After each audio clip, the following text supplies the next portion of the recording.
오늘 우리에게 주시는 하나님의 말씀은 마가복음 1장 14절과 15절의 말씀이 되겠습니다.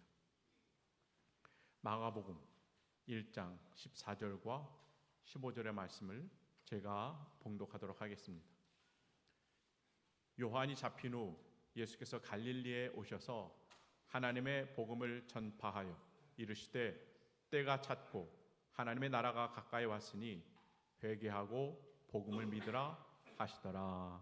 아멘. 특별히 이번에는 나라의 운명이 걸린 대통령 선거가 눈앞에 있습니다. 몇 번 찍을지는 결정하셨죠? 기도 꼭 하시면서 투표하시길 바랍니다. 그리고 투표한 이후에도 어떤 분이 대통령으로 당선됐든 그분을 위해서 또 그 당을 위해서 끝까지 기도하는 이 시대의 멋진 그리스도인들 되길 바랍니다. 그렇게 해야 하나님의 나라가 가까이 오는 것 같아요. 다시 한번 여러분 6월의 첫 번째 주일 예배 오신 여러분 축복하고 환영하고, 여러분 지난주에 제가 말씀을 드렸습니다.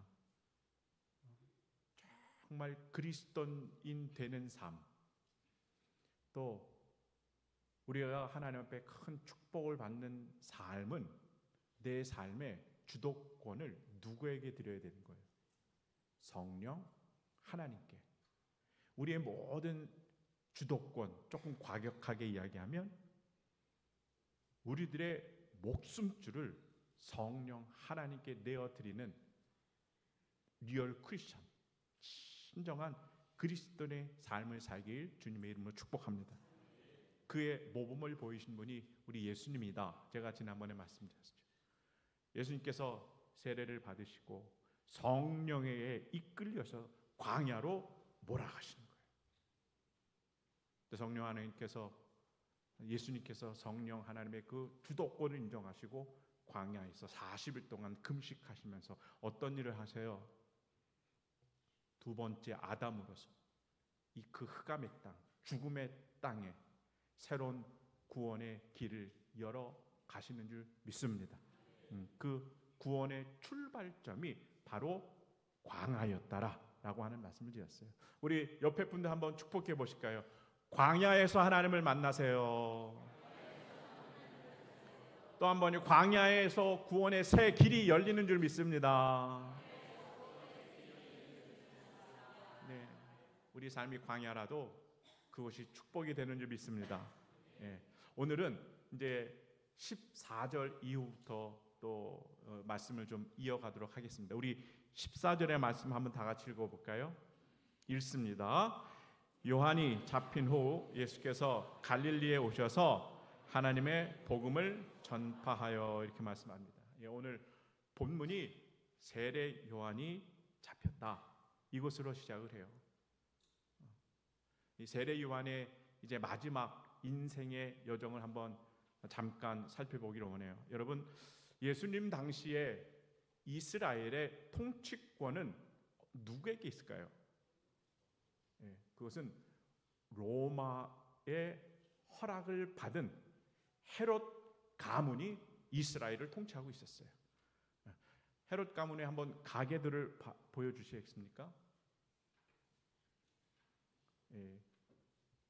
우리로 이야기하면 족보죠. 조금 복잡하긴 하지만 여러분, 제일 꼭대기에 누가 있어요?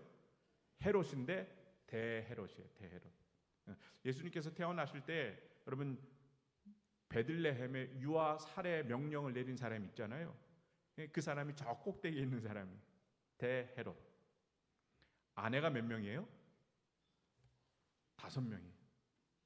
아내가 5명이고 아들이 7명인 거예요. 이러한 삶으로 이스라엘을 통치하고 있었는데 대헤롯이 죽습니다. 죽으니까 저 7명의 아들 중에 3명 한번 따라해 보시게요.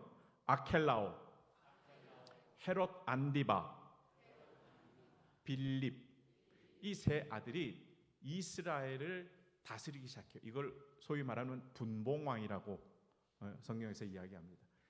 이 세 왕이 자기의 지역으로 통치를 하는데, 저 중간에 있던 헤롯 안디바가 정치적인 어떤 욕심과 야망이 컸던 것 같아요. 그러다 보니까 자기의 동생 빌립의 아내,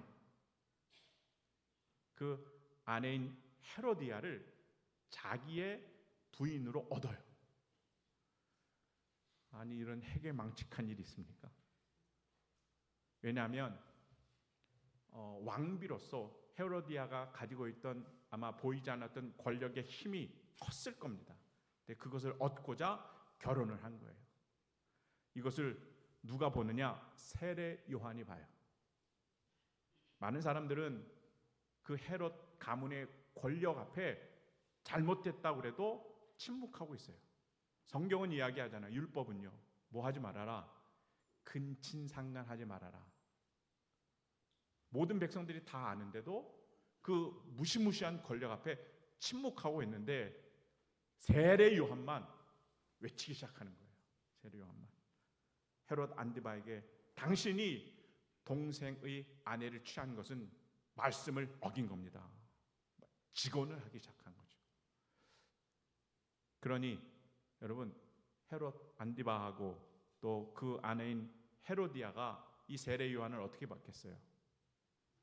자신들이 잘못은 해놓지만 그것을 지적을 당하니까 세례 요한이 그렇게 미운 거예요.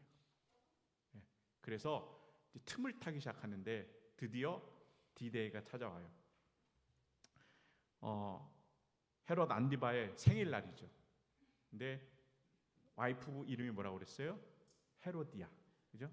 헤로디아의 딸이 있어요. 딸이 살로메인데, 이 살로메가 아마 춤을 잘 췄던 것 같아요. 그래서 아버지의 생일날 춤을 잘 춰서 아버지 헤롯 안디바의 환심을 삽니다. 그러고 오면서 결국에는 엄마가 주도적으로, 헤로디아가 주도적으로 자신을 비난했던 누구요? 세례 요한을 참수시켜요. 끔찍합니다. 한번 사진 보여주실까요?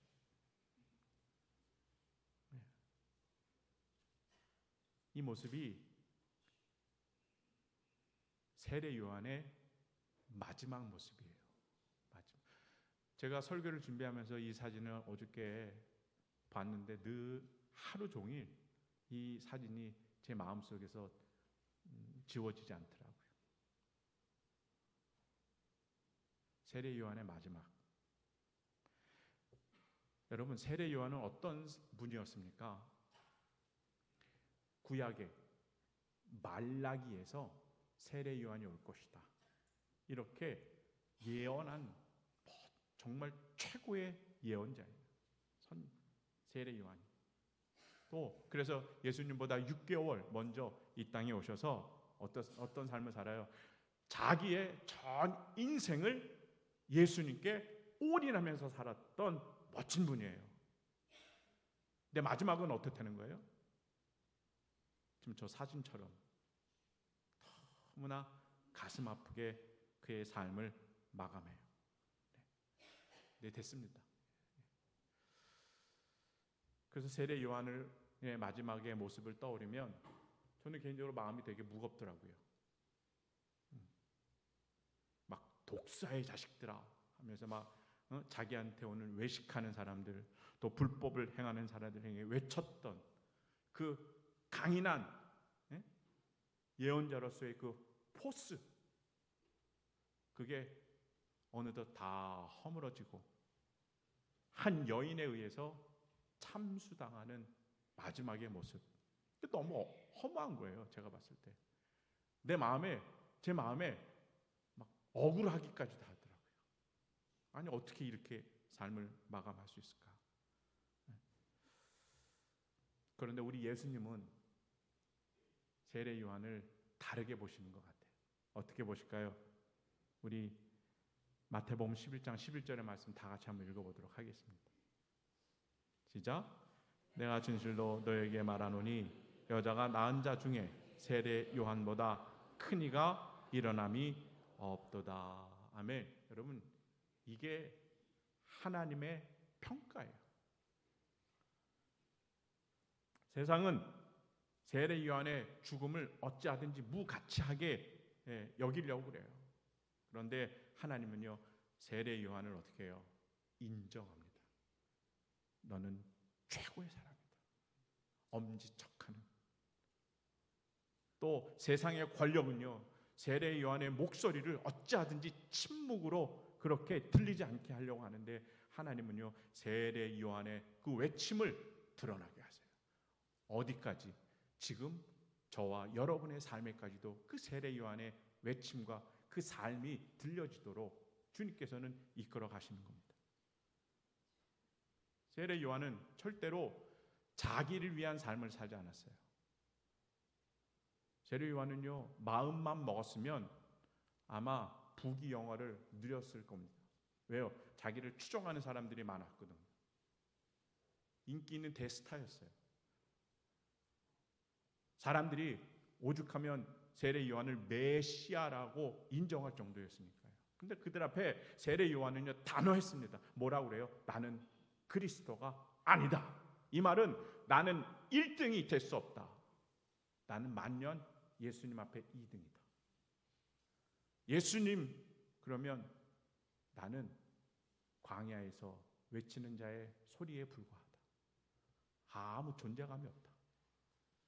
이것을 드러내는 삶입니다. 그리고 예수님은 흥하여야 하겠고 나는 쇠하여야 할 것이다.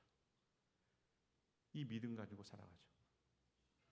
예수님 앞에서 끝까지 자기의 삶을 낮추면서 예수님의 오시는 그 길을 정성껏 예비했던 세례 요한이에요.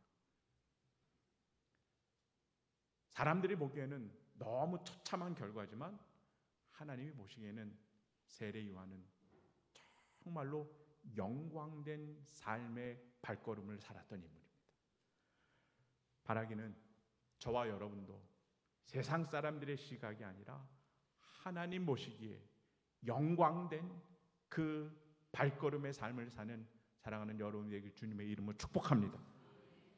여러분, 우리 하나님은 절대로 공짜의 하나님이 아니에요. 모든 걸 다 기억하는 하나님인 줄 믿습니다. 다 꼼꼼히 기록하시고 계산기로 정확하게 계산한 하나님. 세례 요한을 봐요. 얼마나 예수님께 헌신하고 봉사하고, 그렇죠? 얼마나 예수님 앞에 그렇게 무릎 꿇는 인생이었는지 잊지 않으시는 거예요. 다 기록하죠. 그리고 외에는 세례 요한을요, 어떻게 해요? 여인이 낳은 자 중에 가장 높은 자다. 존귀한 은혜의 선물을 주님께서 허락해 주신 줄 믿습니다. 너무나 억울했던 세례 요한의 삶이었지만 그렇지 않은 거예요. 그의 삶의 메시지의 그 영혼의 울림이 지금까지도 우리에게 생생하게 말씀을 통하여 들려지고 있는 거죠. 세상의 무대에서는 조롱받아요. 왜 이렇게 죽을 수밖에 없느냐, 이렇게 비천한 죽음을 맞이했느냐라고 할지 모르겠지만 세상의 무대가 아니라 하늘의 무대에서는 완전히 달라요. 하늘의 무대에서는 뭐라고 그럴까요? 주님께서 착하고 충성된 종이다. 잘했다. 하늘의 무대에 섰던 세례 요한이 하나님께 이런 칭찬을 받은 줄 믿습니다. 그 자리에 누가 있어야 돼요? 이제는 저와 여러분이 있어야 돼요. 오늘 14절의 앞부분에 요한이 잡힌 후 이 짧은 한 구절의 말씀 앞에 우리 사랑하는 하부교회 성도님들, 나도 세례 요한처럼 참된 그리스도인으로 살겠습니다 라고 하는 믿음의 고백이 있기를 주님의 이름으로 축복합니다. 세례 요한의 때랑 지금의 때랑 별반 차이가 없어요. 영적으로 이 세상 말씀대로 바르게 살려고 하면 어떻습니까? 때로는 사업에 손해가 나기도 하고요. 때로는 억울한 일이 많이 벌어져요. 모함이 있기도 하고요. 진실을 말하고자 한다면 너는 왜 그래? 하면서 왕따를 당하고 외면을 당하기. 일수기도 합니다. 정직하게 말씀대로 살아보려고 하면 세상 사람들은 왜 그렇게 사느냐 조롱하기도 하는 거죠. 이러한 많은 부정적인 그런 영향들과 부딪히면서 살아다 보니 우리 그리스도인들이 힘이 빠지는 거죠. 내가 이렇게까지 하면서 신앙생활 해야 되나? 그런데 여러분 꼭 기억하시기 바랍니다. 우리도 언젠가는 이 땅의 무대에서 어디로 옮겨가요? 하늘의 무대로 옮겨갈 날이 반드시 옵니다. 하늘의 무대에 섰을 때 우리도 세례 요한처럼 공짜가 없는 하나님, 반드시 기억하시는 그 하나님 앞에 우리도 칭찬받는 주님의 귀한 권속들이 되길 주님의 이름 축복합니다. 어떤 축복이에요? 마태복음 25장 21절 한번 다 같이 큰 목소리 읽기를 원해요. 시작. 마태복음 25장 21절입니다. 시작. 그 주인이 이르되 잘하였도다 착하고 충성된 종아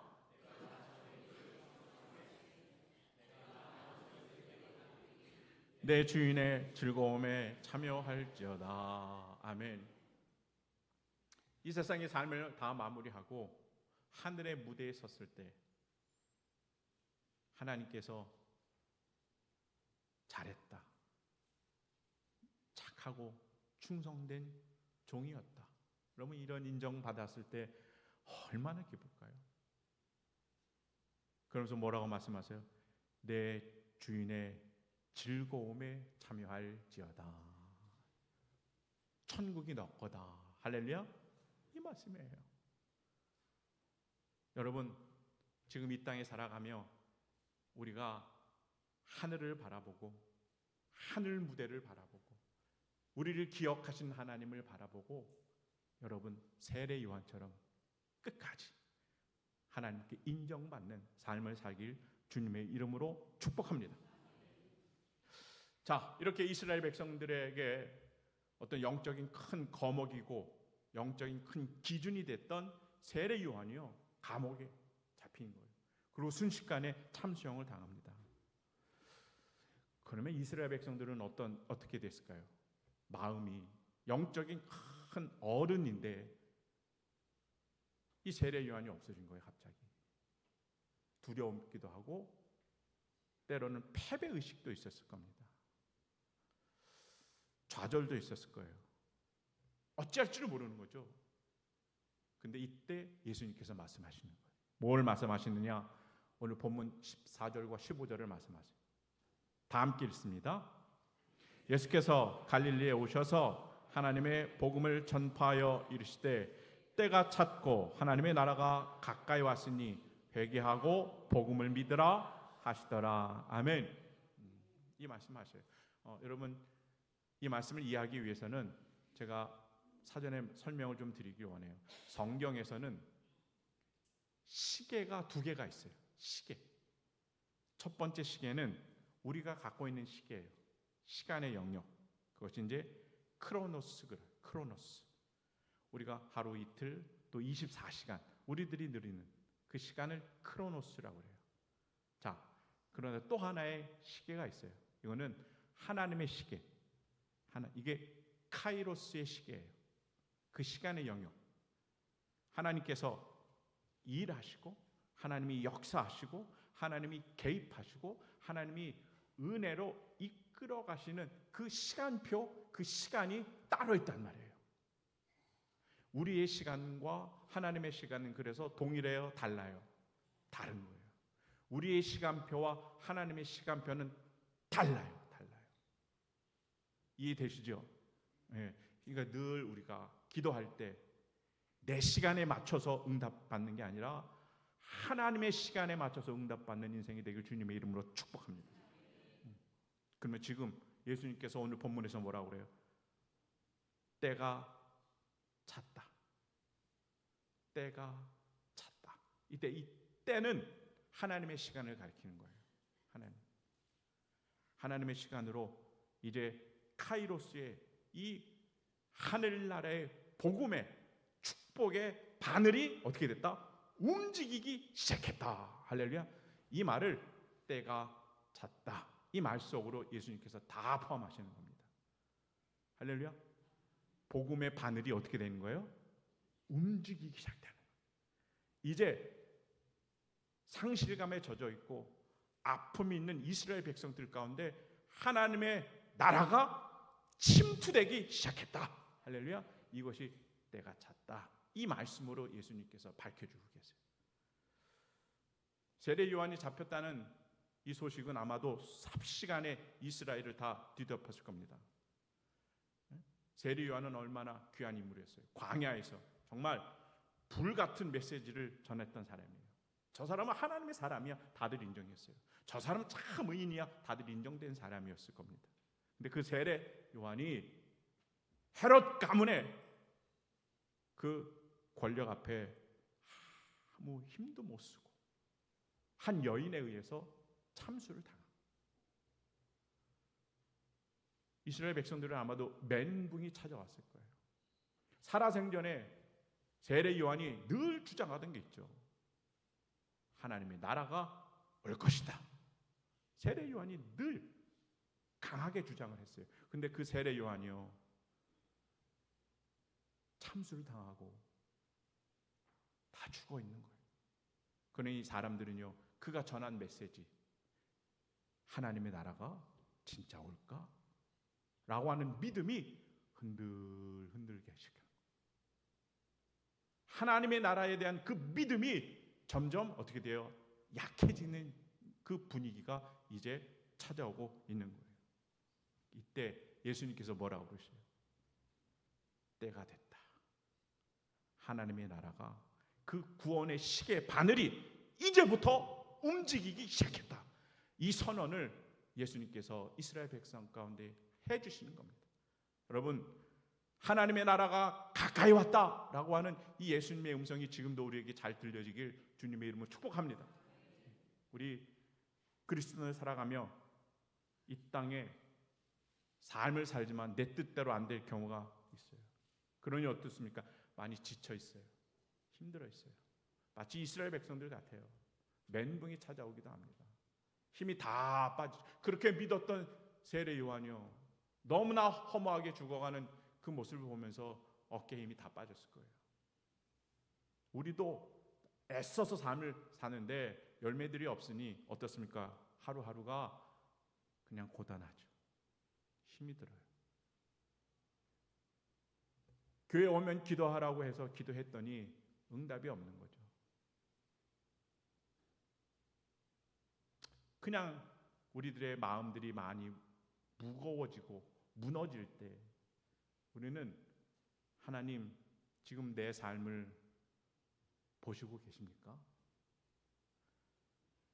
하나님의 나라, 그건 천국일 텐데 내 삶이 나는 지금 지옥 같은데 하나님의 나라가 나하고 무슨 상관이 있습니까? 이러한 영적인 부딪힘도 분명히 있을 겁니다. 여러분, 오늘 예수님께서 분명히 말씀하세요. 때가 찼다. 하나님의 나라가 가까이 왔다. 할렐루야. 이 예수님의 음성 꼭 부여잡는 주님의 귀한 자녀들이 되길 주님의 이름으로 축복합니다. 한번 따라해 보실까요? 때가 찼고 하나님의 나라가 가까이 왔습니다. 할렐루야. 여러분의 아무리 어려운 삶의 현장이라도 하나님께서 통치하시고 하나님의 구원의 역사의 시계 바늘이 이제부터 움직이기 시작했다. 할렐루야. 너무나 기대감이 있지 않습니까? 하나님이 이제 내 인생을 역전시켜 주실 것이다. 하나님이 내 인생을 다시 구원시켜 주실 것이다. 하나님이 내 인생을, 우리 가족을 다시 일으켜 주실 것이다. 할렐루야. 이 기대감이 하나님의 나라 가운데, 우리 가운데 함께해 주시는 줄 믿습니다. 성도님들, 피곤하고 힘든 삶의 현장 가운데 하나님의 나라와 천국이 이루어지는 거예요. 자녀를 위해서 매일 밤 기도하는 그 눈물의 자리에 하나님의 나라, 그 천국이 이루어지는 줄 믿습니다. 물질 때문에 어려워합니까? 가정의 사업의 문제로 밤잠을 설치십니까? 바로 그 자리에 하나님의 나라, 하나님이 통치하시고 하나님이 가장 좋은 곳으로 이끌어 가시는 그 놀라운 천국의 역사가 여러분 삶 가운데 경험되기를 주님의 이름으로 축복합니다. 하나님의 나라를 이렇게 예수님께서 선포하셨어요. 그 다음에 예수님께서는 뭘 하셨냐면요, 사람을 찾아요. 제자를 찾는 그 과정으로 이어집니다. 여러분, 주님은요 어떤 능력이 있으세요? 말씀으로도 이 온 우주 만물을 창조하시는 분인 줄 믿습니다. 오직 말씀으로 우주를 창조하시는 분이에요. 그런데 하나님의 나라가 이 땅에 임하고 그 하나님의 나라를 확장시키기 위해서는요, 예수님이 누굴 찾으세요? 예수님과 파트너십을 이룰 수 있는 제자들을 찾으셔요. 그 제자들로 하여금 교회의 기둥이 될 만한 제자들을 찾기 시작하는 거예요. 여러분, 이런 의미에서 하나님의 나라의 확장을 위하여 지금도 주님은 함께 파트너를 이루고 함께 일할 일꾼들을 찾으시는 줄 믿습니다. 그 찾으시는 이름에 여러분 이름 석자가 반드시 기억되길 간절히 소망해요. 여러분을 통하여 예수님과 함께 동역함을 통하여 하나님의 나라가 활짝 열려지는, 그게 부흥 아니겠습니까? 오늘 찬양대가 찬양한 것처럼 그게 부흥의 역사예요. 하나님이 통치하시고 하늘을 바라보는 놀라운 하나님의 나라의 큰 주역으로 일꾼으로 세워지는 하북의 식구들 되길 주님의 이름으로 축복합니다. 제자들을 찾아요. 그 장면이 16절과 17절인데 한번 읽어보도록 하겠습니다. 시작.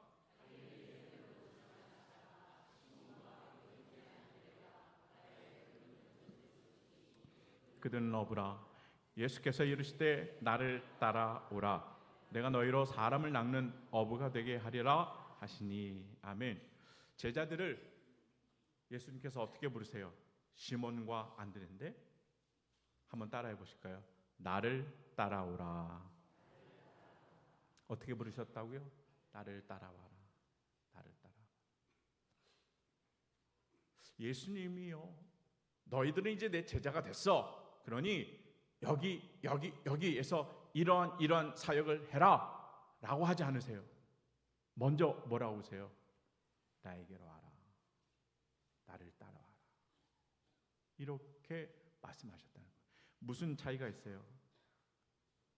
여러분, 참된 제자는요, 내가 무엇을 하나, 어떤 일을 하나 보다 먼저는 예수님과 가까이 있는 게 참된 제자의 모습인 줄 믿습니다.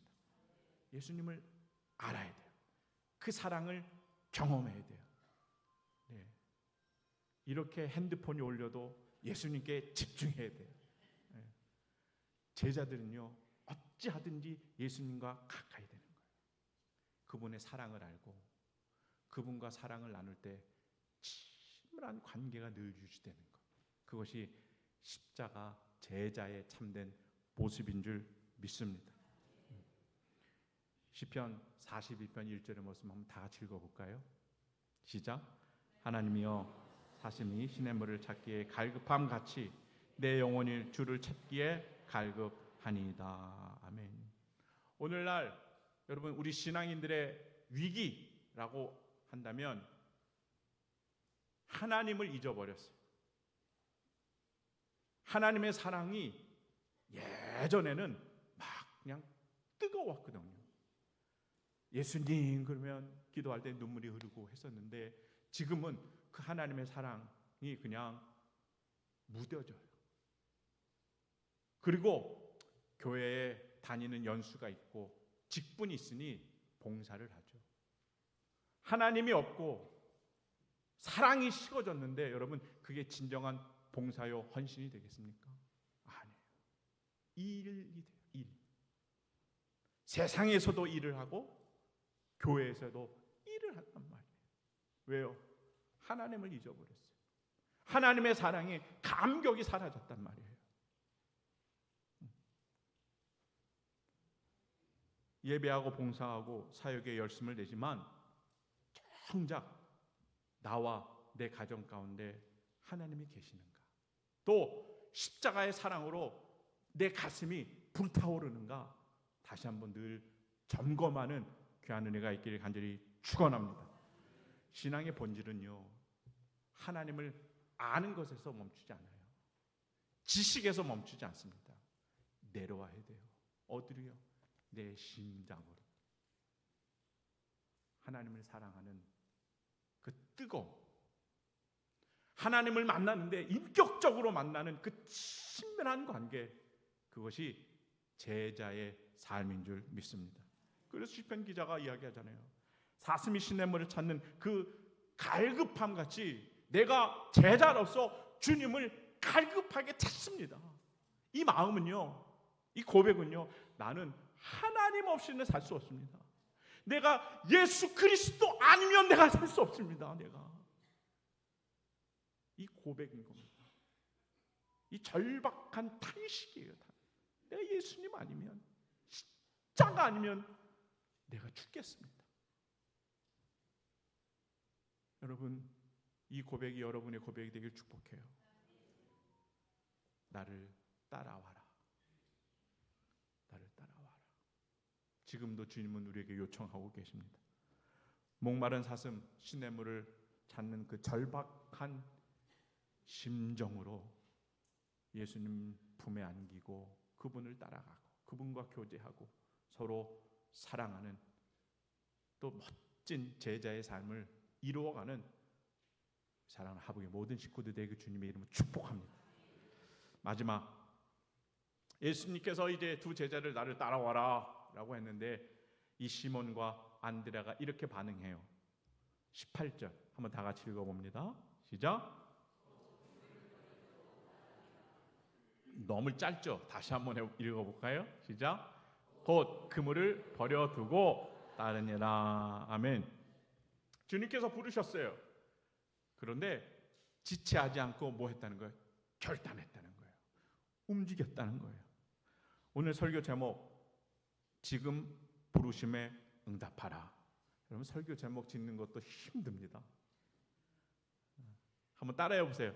지금 부르심에 응답하라. 이건 명령입니다. 응답하라 이거예요. 응답해야지, 응답해 주십시오 아닙니다. 여러분이 하나님의 사람이고 진짜 십자가의 제자라면 응답해야 되는 줄 믿습니다. 여러분, 하나님의 말씀에 언제 응답하십니까? 바로 지금. 그죠? 바로 지금 반응해야 돼요. 반응. 여러분, 반응한다는 건 살아있다는 겁니다. 전혀 공감을 안 하시는데, 살아있는 생물을 뭐 물고기가 됐든지 뭐가 됐든지 손을 대면 어떻게 돼요? 반응하거든요. 꿈틀거려요.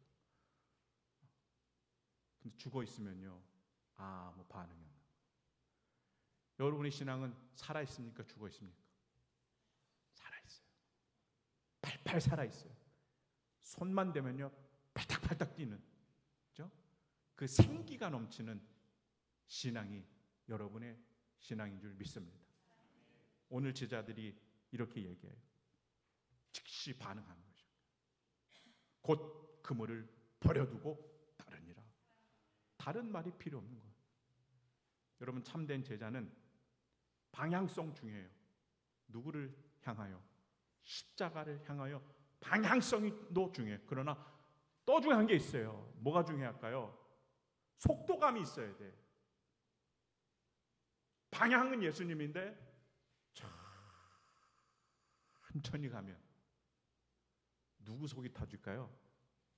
예수님 속이 터져요. 아유, 저걸 내가 제자라고 와라 와라 하는데요, 천천히 예수님 속이 얼마나 터질까요? 그거는 주님을 기쁘게 하는 제자가 아니에요.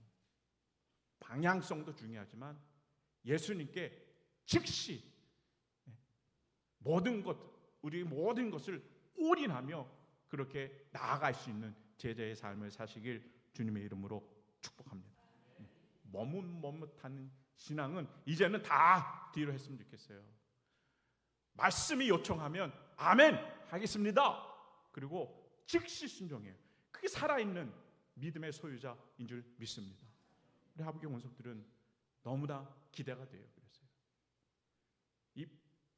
이 신앙이 살아있고요, 빨딱빨딱 가슴이 신앙이 뛰는 그 성도들, 그 축복의 주인공들이 되는 줄 믿습니다. 축복이에요. 그 축복의 경건한 사람이 베드로였어요. 베드로의 말씀을 한번 살펴볼게요. 마태복음 14장 28절부터 29절의 말씀, 우리 다 함께 있으면 시작. 베드로가 대답하여 이르되 주여, 만일 주님이시거든 나를 명하사 물 위로 오라 하소서 하니 오라 하시니 베드로가 배에서 내려 물 위로 걸어서 예수께로 가되. 우리가 너무 잘 아는 성경이에요. 하루는 제자들이 배를 타고 가는데 밤에 풍랑을 만난 것 같아요. 예수님이 물 위로 걸어오시는데요, 너무 두려우니까 예수님을 유령이다 할 정도로 막 두려움에 사로잡혔어요. 근데 베드로가 예수님을 알아봐요. 그래서 뭐라고 그래요? 주여, 만일 주님이시거든 나를 명해서 물 위로 오라 하소서. 예수님께서 딱 한마디 하세요. 뭐라고 하세요? 오라. 다른 이야기 없어요. 오라 말씀하셨어요. 베드로가 어떻게 합니까? 이 말씀에 즉시 반응하기 시작하는 거예요. 어떻게 할까요? 배에서 내리고 그리고 바다 위를 걸어가기 시작하는 거예요. 여러분, 이 기적의 체험이 베드로에게 있는 줄 믿습니다. 물 위를 걸었다는 거예요. 그 물 위를 걸은 기적은 어디서 나왔어요? 오라라고 하는 예수님의 말씀에 즉시 순종했기 때문에. 지금 풍랑이 예수님 너무 심해요. 아무리 오라고 하셔도 그냥 나는 배 안이 좋습니다 하면요, 물 위를 걷는 기적을 맛볼 수 있겠습니까? 그 축복이 그에게서 제외되는 거예요. 이게 머뭇머뭇하는 신앙의 안타까움인 거예요. 이런 진짜 믿음은 어떤 믿음이에요? 마음에 결심하는 것도 좋지만 이 결심한 믿음을 즉시 반응하는 거예요. 행동으로 옮겨야 돼요. 배에서 내려야 돼요. 그래야 물 위를 걷는 기적이 우리에게 누려지는 줄 믿습니다. 말씀 속에 우리가 다가오는데 하나님 다음에 할게요. 지금 당장은 아니지만 내가 하긴 하는데 다음에 하겠습니다. 하나님, 내가 준비되면 하겠습니다. 조금 더 하나님, 그냥 회사나 이런 환경들이 조금 더 좋아지면 그때 하겠습니다. 이렇게 머뭇머뭇하면 여러분, 하나님이 절대 기뻐하지 않으세요. 그리고 그 신앙 가운데 절대로 바다를 걷는 기적을 체험하지 못합니다. 우리의 믿음은 언젠가는 내가 할 거야, 시간이 되면 다음에, 이건 아닌 거예요. 말씀이 내게 다가오고 주님께서 나에게 요청하시면 즉시 반응하는 살아있는 신앙의 소유자가 바로 여러분이 되시고, 그 말씀에 순종하고 즉시 반응함으로 인하여 기적을 체험하는 여러분이 되기를 주님의 이름으로 축복합니다. 물론 베드로가 바다 위를 걷다가 그 바람을 보고 무서워서 바다에 빠지잖아요. 그런데 누가 살려주세요? 예수님이 베드로의 손을 붙잡아 주셔요. 중요한 건 베드로가 예수님의 말씀에 즉시 반응해서 바다 위를 걸었다는 유일한 사람이에요. 여러분, 성경 중에 바다 위를 걸은 사람 누가 있습니까? 베드로밖에 없잖아요. 여러분 삶 가운데도 즉시 하나님의 말씀이 내 마음 가운데 심어지면 여러분 반응하셔서 여러분 삶 가운데 기적이 누구도 누려보지 못한 또 다른 기적이 여러분 삶 가운데 많아지길 주님의 이름으로 축복합니다. 이제 설교를 정리하기로 하네요. 우리들의 삶의 모습을 이렇게 되돌아보세요.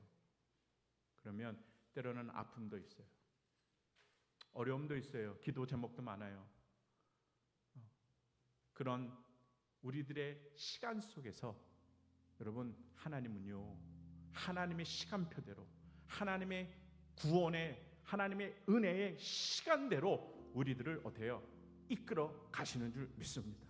이끌어 가세요. 나만의 시간이 아닌 거예요. 내가 고통받는 이 시간에 하나님께서 침투에 들어오셔서 하나님의 시간표대로 우리들 하나님의 자녀들을 인도하는 거예요. 이 인도하시는 하나님의 손길을 꼭 부여잡는 주님의 자녀들이 되길 축복합니다. 이제 때가 찼다. 이제부터 시작될 것이다. 이제부터 구원의 역사가 너희 가정 가운데 이루어질 것이다. 이제 하늘의 놀라운 축복이 너에게 임할 것이다. 바로 그것이 천국인데 하나님의 나라가 가까이 왔다. 여러분, 여러분의 가정이 천국이 되길 바라요. 근심 걱정, 불안 염려 다 뒤로 하고 예수님만 생각하면 저 천국의 맛을 보며 하루하루 살아갈 수 있는 이 하나님 나라의 기쁨과 감격이 바로 여러분의 삶의 자리가 되길 주님의 이름으로 축복합니다. 세례 요한처럼 예수님에게 여러분 올인해. 오직 예수, 오직 말씀, 오직 기도로 여러분의 삶을 이루어가시고 들려오는 말씀 속에 베드로처럼 즉시 반응하면 우리들은요 반드시 하나님이 주시는 은혜와 축복의 그 기적의 주인공이 되는 줄 믿습니다. 지금 부르심에 응답해라. 어쩌면 강권적인 성령님의 음성인지 모릅니다. 주님의 말씀과 부르심 앞에 즉각적으로 순종하셔서 여러분 발을 내디디세요. 풍랑이지만 고난이지만 믿고 내딛는 순간 또 다른 바다를 걷는 축복이 여러분 가운데 그 은혜로 함께 주실 줄 믿습니다. 기도하겠습니다. 사랑과 은혜가 충만하신 하나님, 때가 찼고 하나님의 나라가 가까이 왔다는 예수님의 이 말씀 앞에 우리가 섭니다. 더 이상 우리의 신앙이 머뭇머뭇하지 않게 인도하시고 즉각적으로 반응하며 살아있어 순종하는 믿음의 걸음을 하나님 내딛게 하여 주시옵소서. 세례 요한처럼 예수님을 위하여 올인하고 살아가게 하여 주시고 베드로처럼 말씀 앞에 순종하여 기적의 주인공 되는 삶을 살아내게 하여 주시옵소서. 머뭇머뭇하는 신앙이 아니라 지금 주님의 부르심에 응답하며 무리를 멋지게 걸으며 주님의 축복을 누리는 담대한 제자의 삶을 누리게 하여 주시옵소서. 감사드리고 사랑하신 예수님의 이름으로 기도하옵나이다. 아멘. 기도하도록 하겠습니다.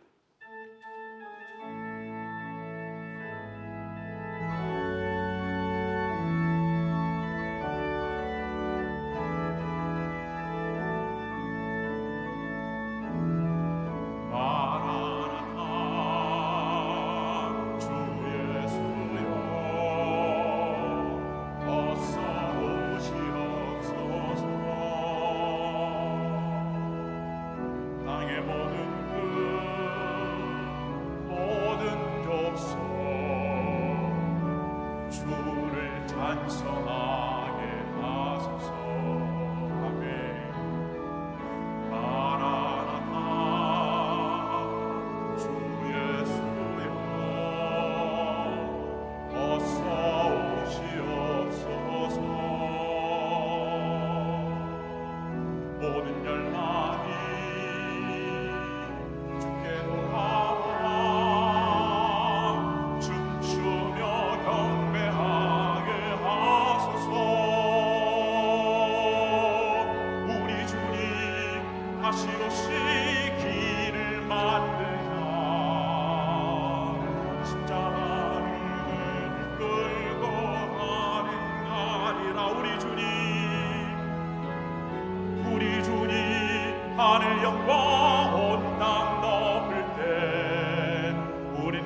손 들고 마라나타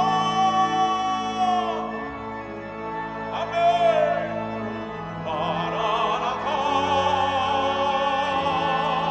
아멘 주 예수여 오시옵소서 마라나타 내 삶 가운데 찾아와 주시옵소서 아멘 아멘 주 예수여 오시옵소서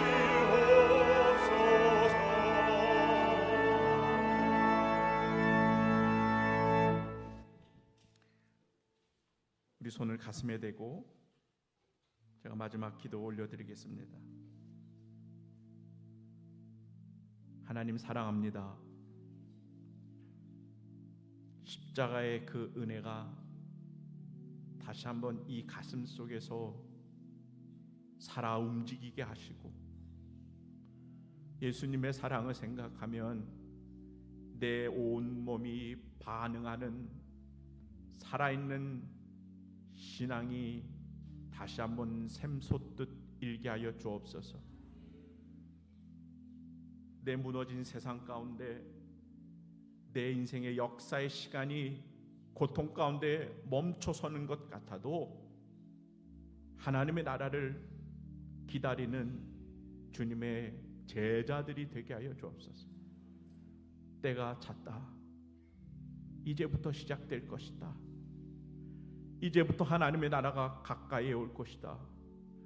우리에게 위로하시고 희망을 불어넣어 주시는 이 주님의 음성이 들려지게 하여 주셔서 우리 삶 가운데 하나님의 나라가 하나님의 거룩한 뜻을 이루어드리는 은혜의 장이 되게 하여 주시옵소서.